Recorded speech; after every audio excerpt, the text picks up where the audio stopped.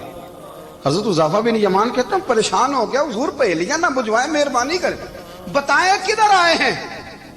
حضرت عمر فاروق فرمانے لگے 62 سال کا ہو گیا ہوں، 63 میں چل رہا ہے، داڑھی سفید ہو گئی ہے، ال پک گیا، اٹھ فریدا ستیا، داڑھی آ گئی پور، اگا نیڑے آ گئی، پیچھا رہ گئی دور،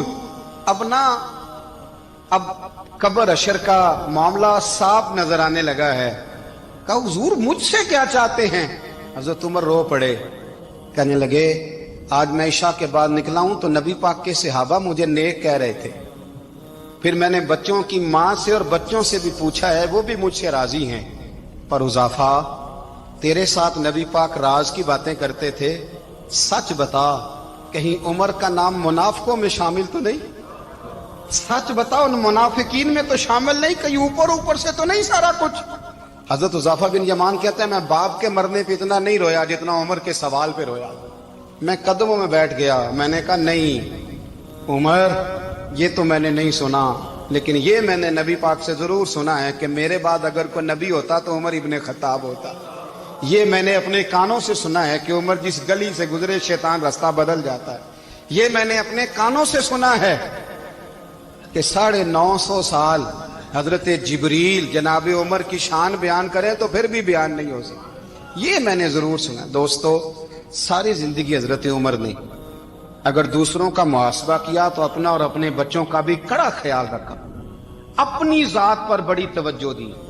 جو لوگ اپنا بھول جاتے ہیں نا، ہمیں اپنی صحت کا بڑا خیال ہے لیکن اپنی روحانی زندگی کا کوئی خیال نہیں ہے، قلبی زندگی کا کوئی تصور نہیں ہے۔ آپ یقین کریں موٹا آدمی کمزور ہونے کے لیے جدوجہد کر رہا ہے، کمزور طاقتور ہونے کے لیے، لیکن جس کو کتنے دن بیت گئے اللہ رسول کی یاد میں رویا ہی نہیں، کتنے دن بیت گئے نہ سننے کو دل ہی نہیں چاہا، جسے مہینوں بیت گئے اور قرآن پاک کی طرف نظر ہی نہیں گئی، وہ فکر مند ہی نہیں۔ زندگی زندہ دلی کا نام ہے، مردہ دل کیا خاک جیا کرتے ہیں؟ بھائی حضرت عمر کی زندگی دور حاضر میں ہمیں یہ سبق دیتی ہے کہ کڑی نگرانی رکھو اپنے پودوں کی، کڑا خیال رکھو اپنے ذاتی باغ کا، اور یہ جو تمہارے دل کی دنیا ہے یہ تمہاری روح کی زندگی ہے، اس کا محاسبہ کرتے رہو۔ نبی کریم علیہ السلام نے فرمایا اپنا حساب خود کر لو قبل اس کے کہ تمہارا حساب کیا جائے۔ اپنا حساب بولیے، اپنا حساب۔ ہم ساری دنیا کا حساب کرتے پھرتے ہیں، کوئی کہاں سے کماتا ہے کہاں کھاتا ہے، پر اپنا حساب